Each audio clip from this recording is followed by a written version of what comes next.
Olá, gente, tudo bom? É bom estar com vocês de novo nesta nossa jornada, nesse curso de Exegese do Novo Testamento. Meu nome é João França, sou ministro da Palavra dos Sacramentos e venho, através desta aula, ministrar para vocês o próximo passo relacionado à exegese. Lembra que a gente está falando sobre exegese do Novo Testamento e nesses estudos do Novo Testamento nós estamos considerando os passos para fazer uma exegese.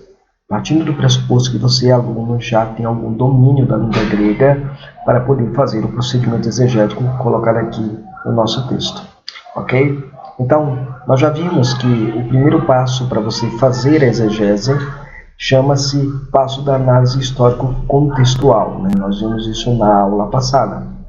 Na aula de hoje, nós vamos considerar o segundo passo, que é a análise literária.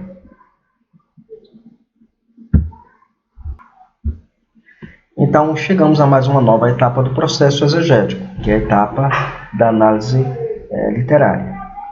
Falaremos aqui da análise literária, que neste estudo se ocupará de dois procedimentos. Eu poderia falar de vários procedimentos relacionados à análise literária, mas eu quero me concentrar em dois desses procedimentos, porque tenho percebido que há muita dúvida entre os alunos de exegese como proceder com esses dois tipos de análise, esses dois tipos de procedimento. Okay? Que são importantes para a exegese bíblica do Novo Testamento. Então, o primeiro deles é a delimitação textual. Tem aluno com dificuldade de delimitar o texto como fazia a exegese. E o segundo é a segmentação textual. Também tem aluno com dificuldade na segmentação textual. Ok?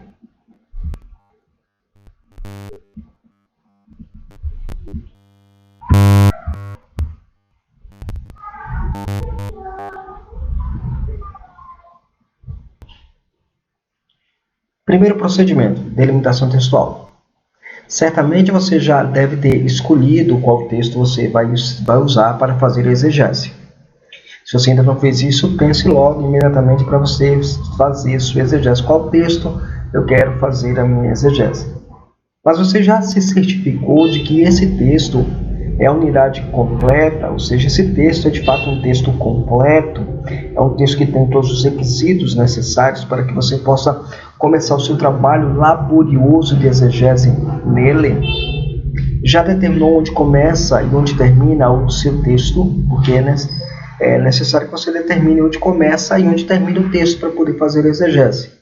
A isso, essa questão de determinar o início e o fim do texto, nós chamamos de delimitação textual.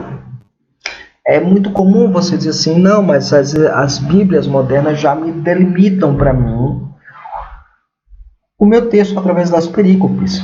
É verdade, as traduções, elas muitas vezes têm as perícopes certas, por outras vezes têm as perícopes colocadas em lugares errados. As divisões, as quebras do texto foram feitas de maneira equivocada. Lembrando que uma perícope sempre é uma unidade textual pregável e também uma unidade textual exegética, ok? Nunca esqueça disso. Então, nesse procedimento de delimitação textual, nós vamos avançar no conhecimento deste processo. Então, vamos entrar aqui na questão da definição. O que é delimitação textual? É a maneira de determinar onde começa e termina um versículo das Sagradas Escrituras. Essas delimitações, quando realizadas, determinam a perícope, ou seja, unidades textuais que se visa estudar. Nas Bíblias, as perícopes são destacadas com subtítulos, mas muitas dessas perícopes das edições bíblicas são arbitrárias. Elas não estão lá cumprindo a função que o texto exige que seja feita. Por isso, o leitor deve fazer a sua própria delimitação textual para não cair nesse erro de pegar uma perícope que, por exemplo, um exemplo disso que você vai ter lá é 1 Coríntios capítulo 11, né? 1 Coríntios capítulo 11, verso 1, ele é uma coisa e o verso 2 é outro. O outro exemplo aqui que você tem é 1 Coríntios capítulo 13, né? Ele termina o texto e o capítulo 14 continua com uma parte do versículo, né, do capítulo 13. Então você tem essas dificuldades lá presentes, muito gigantescas. Isso é uma má divisão de perícope que a gente vê nitidamente no texto. Então podemos seguir para os elementos que indicam o início de uma perícope. Elementos que marcam um novo início, por exemplo, indicação de tempo. Você pega um texto e você quer saber se aquele texto inicia um novo texto, você vai olhar logo para a indicação de tempo. Mateus capítulo 2, verso 1 diz: tendo Jesus nascido em Belém da Judéia, em dias de Herodes, eis que vieram os magos do Oriente a Jerusalém. Ele mudou de assunto. Como foi que ele mudou de assunto? Usou indicação de tempo, em dias de Herodes. Lá em Marcos capítulo 16, verso 1, você vai ter a seguinte indicação de tempo. Passado o sábado, Maria Madalena, Maria, mãe de Tiago, e Salomé compraram aroma para irem embalsamá-lo. Então você tem agora uma nova cena, um novo período, uma nova perícope, um novo texto estabelecido a partir da indicação de tempo, passado o sábado. Há também um outro elemento que a gente chama de indicação de espaço, né? Mateus capítulo 2, verso 1. Tendo Jesus nascido em Belém da Judéia, em dias de Herodes, eis que vieram os magos do Oriente. É o mesmo texto, mas veja lá. Tendo Jesus nascido em Belém da Judéia, indicação de espaço, onde ele está? Na Judéia. Então, o que está para cima é uma coisa, o que está para baixo é outra coisa. O que está para cima é uma unidade textual, o que está para baixo é outra unidade textual. Deu para entender, né? Está para cima, está para baixo. Isso aí é muito básico para a gente entender e estabelecer na nossa exegese.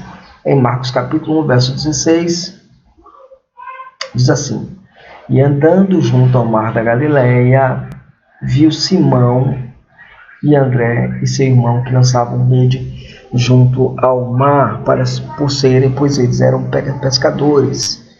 E aí você vê novamente a mudança de espaço, né? Andando ele junto viu Simão. Então há uma mudança de local, uma mudança de espaço onde ele se encontra.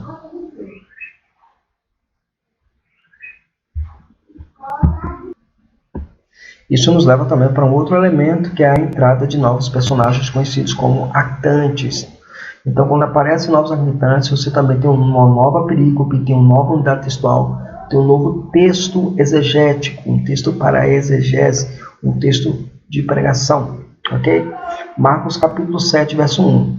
E ajuntaram-se a ele os fariseus, e alguns dos escribas tinham vindo de Jerusalém.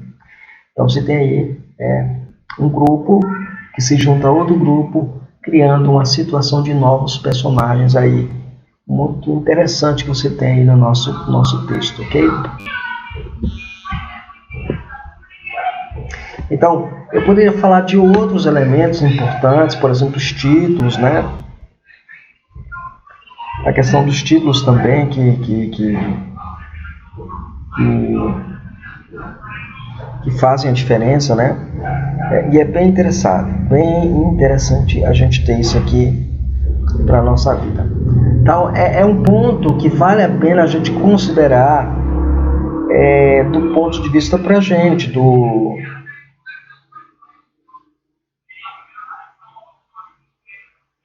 da leitura das Escrituras, é quando você tem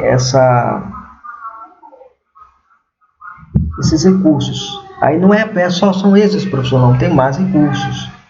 Tem muito mais recursos, né, de início de um texto. Tem muito mais recursos no início de um texto. Eu posso mencionar algum aqui para vocês. Deixa eu ver mais alguns aqui que eu tenho anotado. Tem também aqui uma indicação de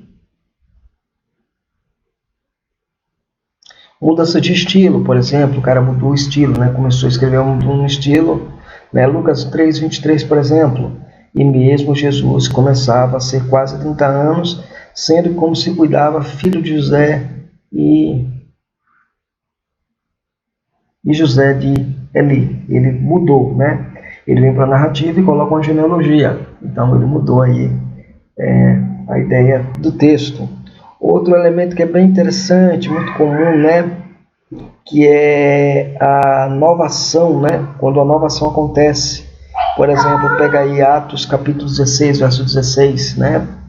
E aconteceu que, indo nós à oração, nos saiu ao encontro de uma jovem que tinha um espírito de adivinhação. Então você tem aí uma nova ação. Os títulos que são colocados sempre no início do texto, né? Quando o texto inicia, o início dos textos também aponta para o início de uma nova perícope, de um novo texto, né? Que você pode trabalhar para fazer exegese, ok?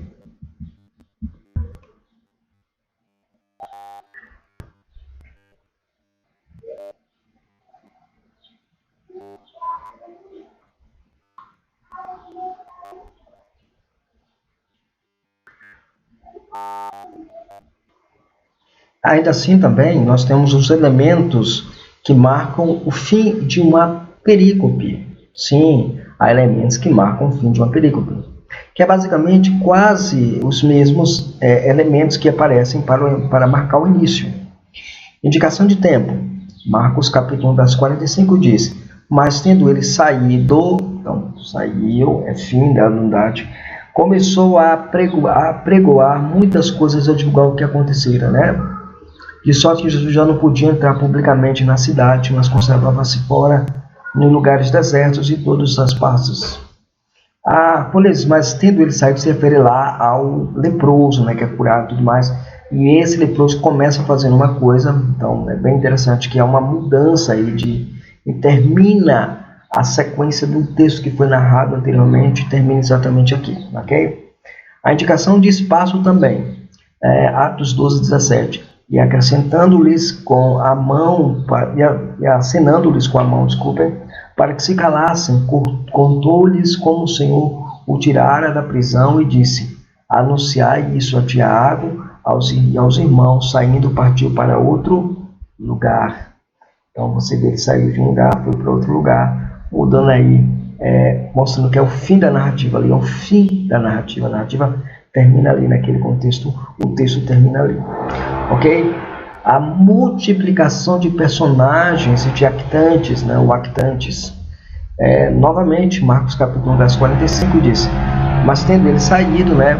Começou a pregoar muitas coisas a divulgar, de sorte que Jesus, então tendo ele, tanto o leproso quanto Jesus, multiplica-se o número de personagens no texto, né? Indicando já é o fim, é a transição do fim daquela unidade textual. E aí você já sabe quando começou, quando terminou o texto, ok? Multiplicação de personagens nós já vimos. E o outro ponto é a focalização em um único personagem ou em um único actante. Isso é muito interessante. Quando você estuda a escritura, você descobre também que ela chama atenção para um personagem específico. Por exemplo, Atos 5, 7 e 58 diz assim: expulsando da sinagoga, apedrejaram, né, as testemunhas depuseram as suas capas aos pés de um jovem chamado Saulo. E você tem aí o personagem sendo destacado, né, que é Saulo, né, naquele momento. E Atos capítulo 8, verso 1 diz assim: e também Saulo consentiu na morte dele. Então você vê a ênfase do personagem indicando lá o fim da narrativa, né, tanto do capítulo 7 quanto do capítulo 8, verso 1, terminando aí a narrativa do texto, focalizando no personagem específico, nesse caso aí, Saulo de Tarso. Então agora eu quero mostrar para vocês o exemplo como isso acontece, né? Você vai pegar, imaginar que você vai fazer um exegese lá em Marcos capítulo 1, versos 14 e 15. Esse é o verso que você vai trabalhar. Então, para você trabalhar, você tem que pegar o que vem antes e o que vem depois para definir se esse texto é um texto exegético, né? É um texto pronto para exegese, é um texto pregável, é um texto que você pode trabalhar para fazer exegese, é um texto completo, né? Então, vamos lá. E ficou no deserto 40 dias, tendo tentado por Satanás, e estava com as feras, e os anjos o serviram. Depois que João foi preso, veio Jesus para Galiléia, anunciando o Evangelho de Deus e dizendo: completou-se o tempo, está próximo o reino de Deus. convertei-vos e crede no Evangelho. E passando junto ao mar da Galileia, viu Simão e André, irmão de Simão, enquanto lançavam a rede ao mar, pois eram pescadores. Paramos aqui. Então, vocês viram que eu marquei aí algumas coisas. Por exemplo, 40 dias, né? Satanás, feras, anjos, né? Depois João foi preso na Galileia, depois anunciando o Evangelho de Deus, Evangelho, Mar da Galileia e Simão e André. Bom, aqui é interessante. Então nós vamos ver como é que isso funciona dentro da nossa da perspectiva do que nós já estudamos até agora sobre delimitação do texto. Por exemplo, no versículo 13 nós temos a indicação temporal, 40 dias, que nos informa a duração do período em que Jesus esteve no deserto, junto a Satanás, as feras e os anjos. Temos aqui uma multiplicação de personagens que indica o fim de uma perícope, tá? Indicou o fim da perícope lá. Então, fechou lá a perícope, multiplicou os personagens, fechou a perícope. E os mesmos personagens não aparecem no versículo 14, então ele fechou. Por ele não aparecer no versículo 14, então fecha a perícope. Se ele aparecesse, indica que ele estava abrindo o texto, mas ele fechou o texto anterior e abre no próximo agora.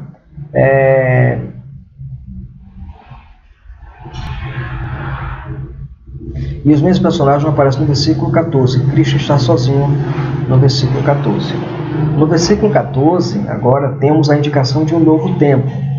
Qual? Depois que João foi preso. Então você já tem o início de uma nova perícope agora, né? Depois que João foi preso e um novo espaço de atuação. Qual é? Galileia, né? Foi para Galileia.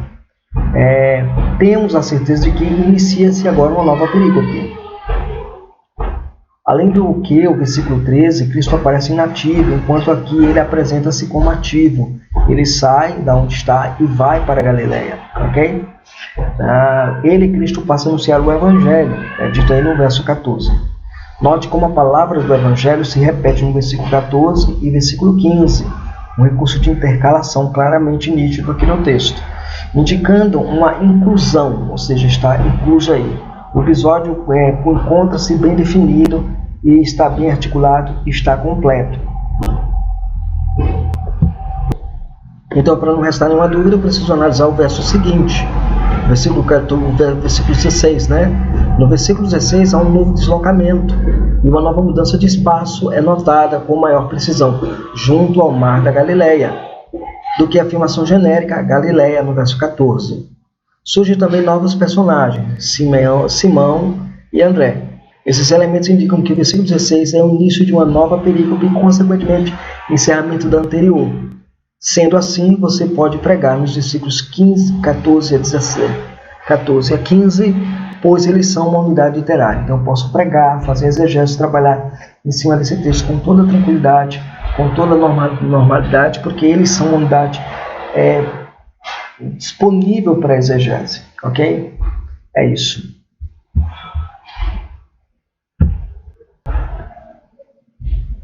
Muito bem.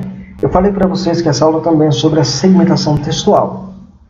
Um outro recurso que pode nos ajudar a lermos melhor a Bíblia de forma correta chama-se também segmentação textual. Depois de fazermos a delimitação do texto, precisamos estudar o texto sagrado, olhando para a sua construção de frases, para os seus períodos. Para se realizar isso, se faz necessário reescrever o texto e subdividi-lo em linhas, como se fosse uma espécie de poesia. Ok? A gente chama isso aí de segmentação textual. Para eu fazer uma segmentação textual, eu preciso seguir algumas regras. Cada linha deve conter uma ideia completa. Cada segmento, de modo geral, deve conter um único verbo. Não necessariamente assim, mas geralmente acontece assim. Os vocativos, os imperativos, os apostos, as frases subordinadas ocupam também um único segmento, ou seja, uma única linha. A cada nova informação, principal ou secundária, ela deve ocupar um segmento, ou seja, deve estar aí também no segmento.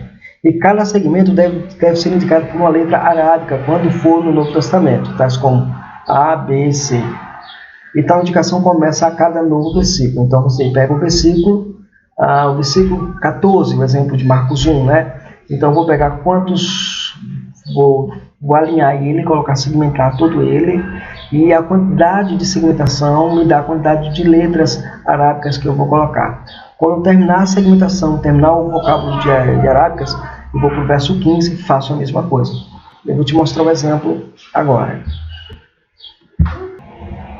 O exemplo é isso aqui. Você tem o seguinte: Meta to paratoternai tu iaione elten ho Jesus enste Galileian kirison to evangelion tu teu kai lego hoti templeros tai hoikailios kai egeken rebasileia tsuseu metanoite kai steuete ento evangelion, ok? Evangelho. Muito bem. E aí eu tenho o seguinte: você pode notar que no texto grego nós colocamos cada ideia num único segmento.